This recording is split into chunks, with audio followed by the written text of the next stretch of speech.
Hey YouTube, welcome to another video. In this episode, I will show how to set up switch static routing for speed and redundancy. All of my earlier videos about TP-Link Umada static routing deals with gateway static routing. And while it is great, east-west traffic between switch has to go through the gateway. This can be improved by keeping LAN traffic within the layer 2 switch to stay in layer 2 environment.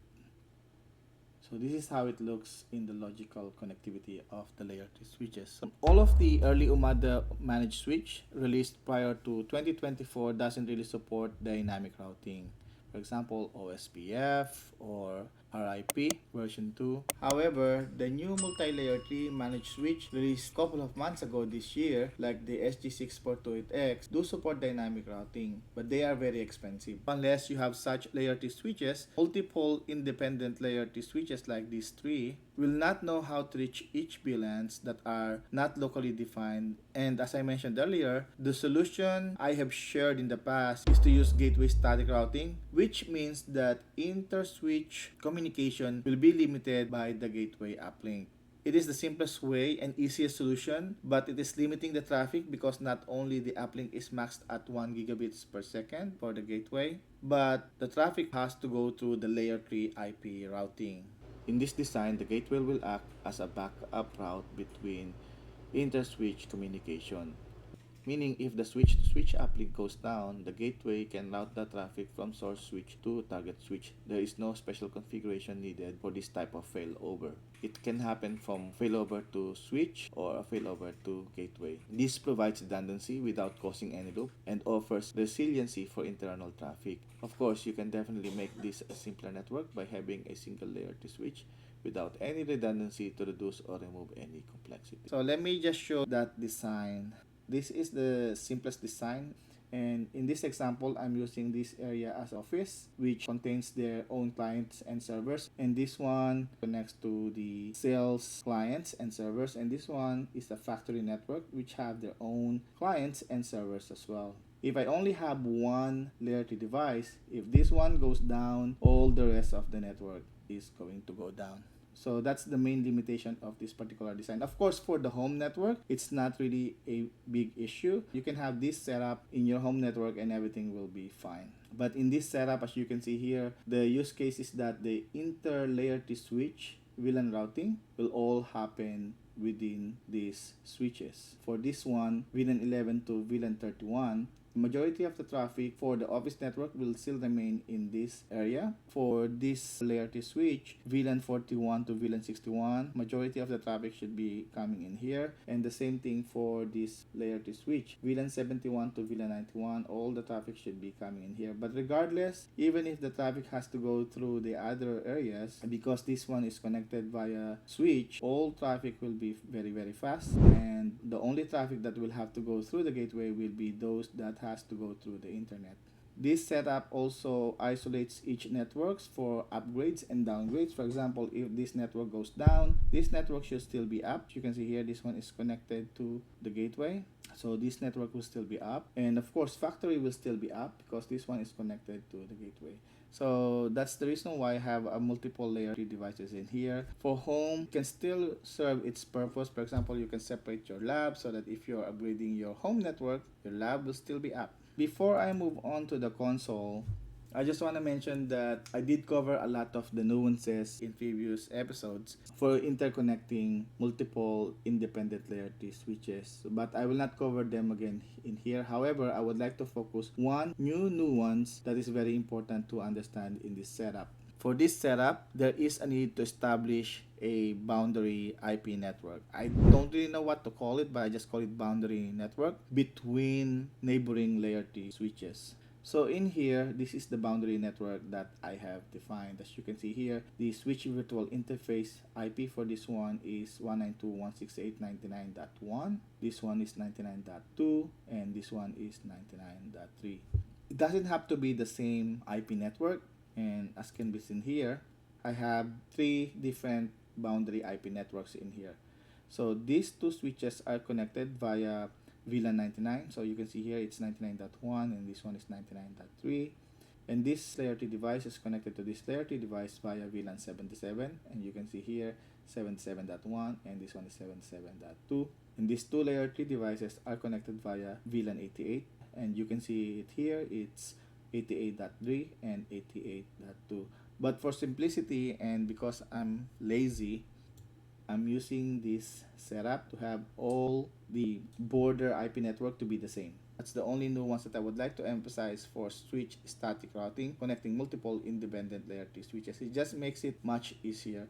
Also, I'm using a /24 in here. It's an overkill here, but it's a private VLAN, so it's really up to you on how to design your IP network. So as mentioned, these are the devices that I have: a Gateway ER605, SG3428, SG3428X, and SG2210MP as 3 layer 3 switches.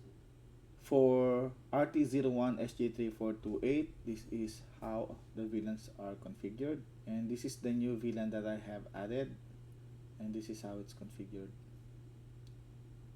For RT02 SG3428X, this is how it's configured, and for VLAN 99, this is the one that connects all the switches together.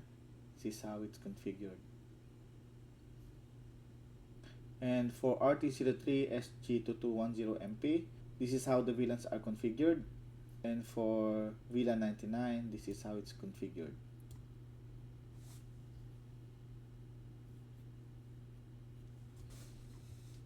So to speed up testing of this video, each last LAN port of each device for all these 3 switches are connected to its dedicated VLAN. This one, RT01, has VLAN 31, so this will be equivalent to VLAN 21 and VLAN 11 as well, because they are all inter-VLAN traffic. And the same thing for RT02 SG3428X. I have port 23 as VLAN 61. So for this layer 2 switch, I have VLAN 41, 51, and 61 configured. So if I test it on VLAN 61, that means I have tested 41 and 51 as well.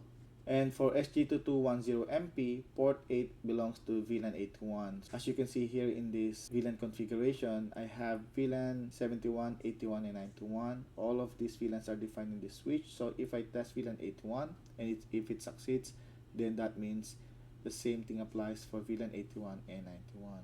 For the internet, this is how it's configured. For the LAN, the only thing different for this one is that I have added a new VLAN to bridge all these 3 layer 2 switches together. And that is VLAN 99, and I just name it static route. This is an optional step. It doesn't have to have a VLAN 99 for your switches to communicate with each other. You can use any existing VLANs to facilitate static routing, but for the purpose of demonstration, I decided to create a new VLAN wherein all these 3 switches will be able to communicate with each other as I have defined here. These are all VLAN 99, and like I said, it doesn't have to be the same VLAN. So let's just take a look at the profile, and this is how it's configured. Again, it's the same thing for all the layer 2 VLANs. I don't have any ACLs defined in here. All of these are turned off. All of these are turned off.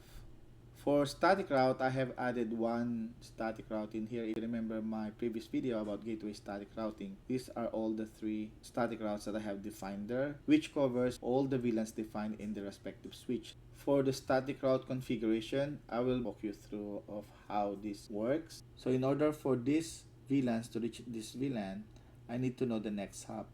So for static routing, the next hop is your immediate neighbor. With this SVI, I have here 192.168.99.1, and the immediate neighbor for this one will be the 192.168.99.2. So I need to have a static route saying, hey, if I need to reach 192.168.41, 51, and 61, please use this IP address. The same idea works here. So if RT01 VLANs 11, 21, and 31 would like to reach VLAN 71, 81, and 91, the next hop will be 192.168.99.3, and that's why they need to be both directly connected. So, but that's RT01 to RT02 and RT01 to RT03. I also need to define the routes between these two. So if RT02 VLANs 192.168.41, 51, 61 would like to reach 192.168.71, 81, and 91, I need to know the next hop. So from RT02 to RT03, the next hop will be 192.168.99.3. And that's the challenge for static routing. You have to know where the VLANs are located. So this is where dynamic routing is really important. As the network environment becomes complex, it's getting hard to really know how each network can reach one another. And in here, I have to tell RT01 how to reach these two, and then I have to tell RT02 how to reach these two, and the same thing here, I have to tell RT03 how to reach these two. So let me jump back through the console. I am in RT01, so all you have to do is go to static route and add these static routes to those layer 3 switches. This one is RT02 and this one is RT03, as you can see on the last digit, 2 and that 3. And I have it defined like that. So you can see how it's in here. You have to enable it, IPv4. You have to define the destination subnet, and then this network is in this router. So I have to say that the next hop for this networks is 2. For the distance, I always include the gateway for the counting and add 1. So it starts with 1, I add the gateway, which is 2, and then I usually add 1 just to be safe. So it's 3. So for RT02, I need to tell RT02 how to reach the VLANs defined in RT01, which is 192.168.11, 21 and 31, and we know RT01 is that 1, so you can see here it's that 1. And I also have to tell RT02 how to reach the VLANs in RT03.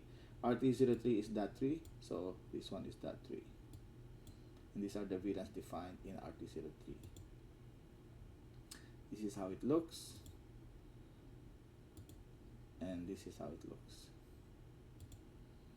And last but not the least, for RT03 SG2210MP, I have to tell this switch how to reach RT01 and how to reach RT02. So that is the that 1 and that 2. And that's why you can see here the next up is that 1 and the other one is that 2.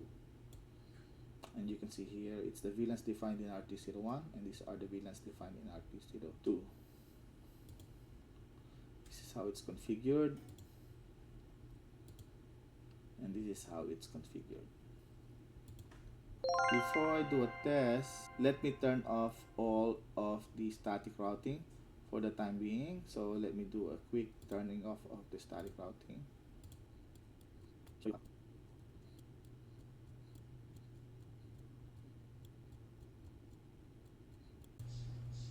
So for baseline testing purposes, I turned off all the switch static routing, but I still have the gateway static routing. And since my admin PC, this media PC is on the admin VLAN, there you go, 101.111.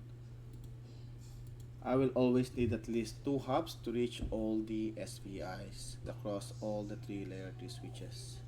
So let me do a trace route for all of them.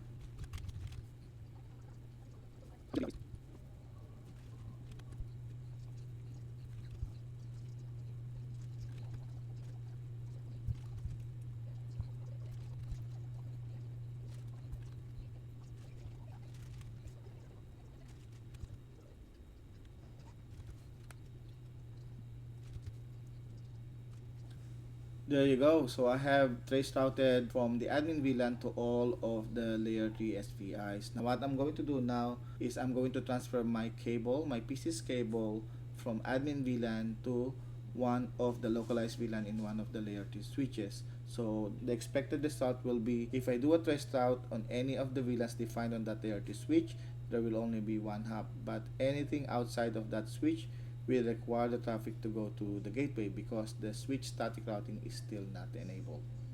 So let me do that, transfer my cable.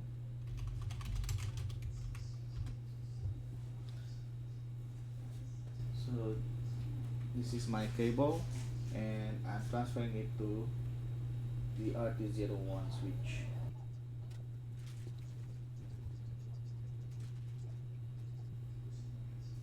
There you go. Looks like I already connected.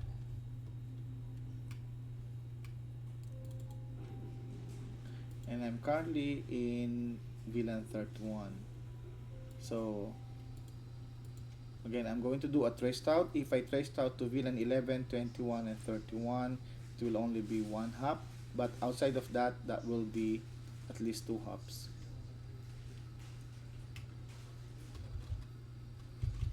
So I'm going to do 11.1 first.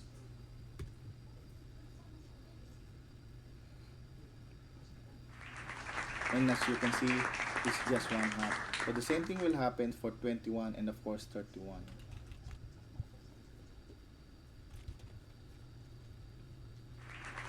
And there you go. So I'm not going to do the full trace route to all the VLANs in RT02 and RT03, but what I'm going to do is just do one trace route for one of the VLANs in RT02 and do the same thing for RT03. So we have 41, 51, and 61. Let's try 51. And this is the expected result because the VLAN 51 is not defined in RT01, but it's defined in RT02. It will need the gateway to route the traffic. Same thing will happen for when I do a trace route to VLAN 81, for example. Now what I'm going to do next is turn on all the switch static routing, and you will see that all the layer 2 traffic will remain in the layer 2 environment. It will not have to go through the gateway through layer 3 IP routing, but it will remain in layer 3 switching environment. Let me turn on all the switch static routing.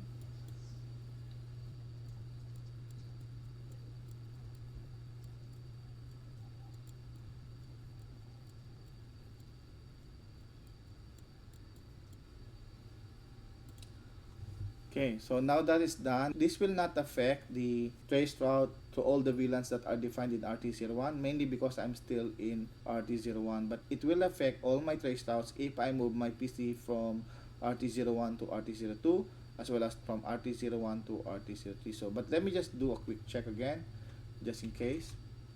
Let me do a quick check for 81. Now, this should be just one hop.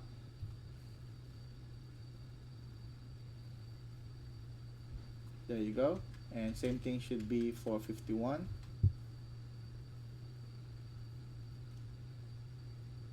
There you go. And let's see for 11 as well.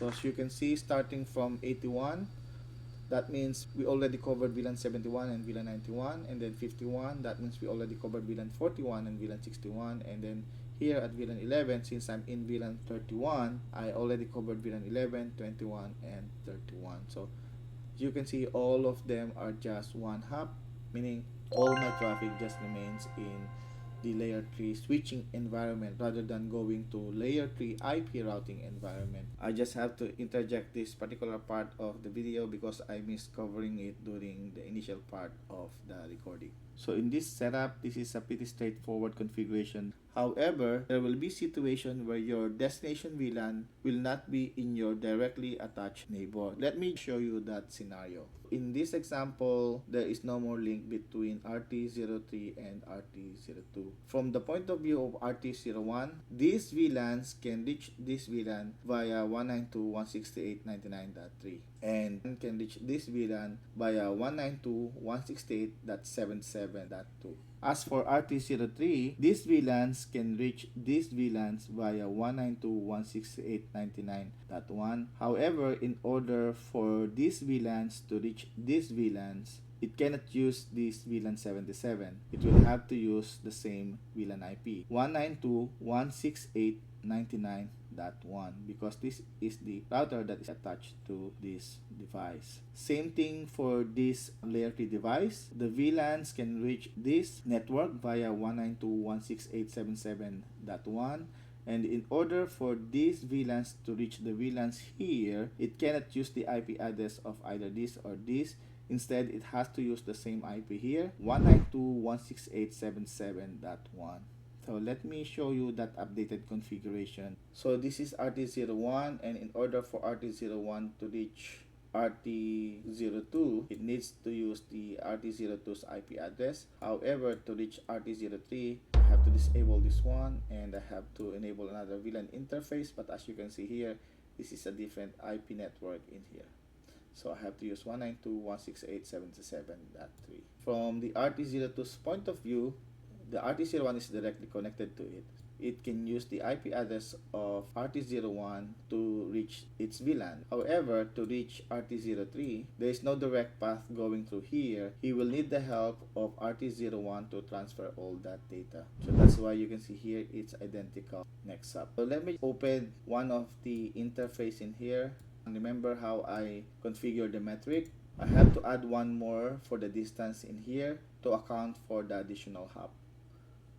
As for RT03, the configuration will be very similar in that the interfaces for both destination VLANs will be the same interface, because RT01 is the only attached router to RT02, and therefore it's the only interface or gateway that it can use to reach all other networks. And this is the RT03's point of view to reach all the other VLANs. As can be seen here, again, it uses the same interface 77.1 because this is the SVI of RT01. As far as RT03 and RT01 is concerned, they both can reach each other in the border network 192.168.77. And again, if we take a look at this one, I added one more distance, 4, for this particular static route. Let me do a trace routing to show you how it works. Let me check my IP first. I'm in RT01, I'm in VLAN 31. So I'll just trace route 1 in here.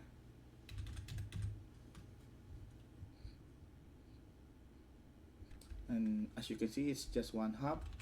And I'll test one for RT02, which is 41, 51, and 61. So I'll just test 51. As you can see, it's again a single hop. And finally, I'll test RT03 VLAN 192.168.81.1. It should just be one single hop as well. So let me move my cable, this guy, and I move it here.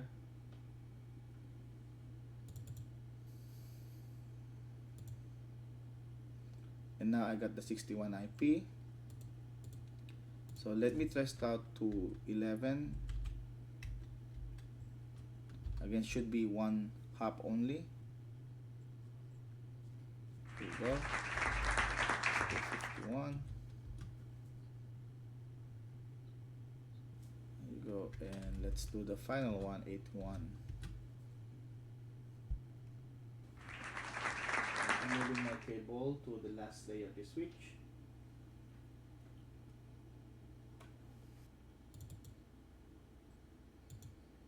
So now I'm in 81, I'm in RT03 switch. So just a reminder for RT03 switch for the SG2210MP, if I'm doing a trace route within the VLAN that is defined in the layer 3 switch itself, then there should be just only one hop. However, if I do a trace route outside of its defined VLAN, then it should be at least 2 hops. It's just that the SG2210MP is a little bit weird in this particular sense. So let me do the trace route for 81.1. The traffic should be just one hop. And for 51.1, this is where the traffic should at least be 2 hops. One goes to the default gateway, which is 81.1, and then it goes to the SVI of the other layer 3 switch. There you go. It went first for the default gateway, and then it goes to the other SVI. Same thing will happen for the RT01 VLAN 192.168.11.1. It will first go to the default gateway 81.1 before reaching the SVI.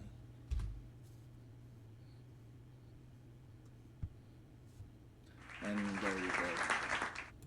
So I think that's pretty much it for this video. I hope you like this video. I hope you learned something from this video. If you like this video, please give it a like. If you don't like this video, please give it a dislike. But do let me know what you don't like so that I can further improve the video. Thank you for watching my video. I'll see you on the next one. Thank you and bye-bye.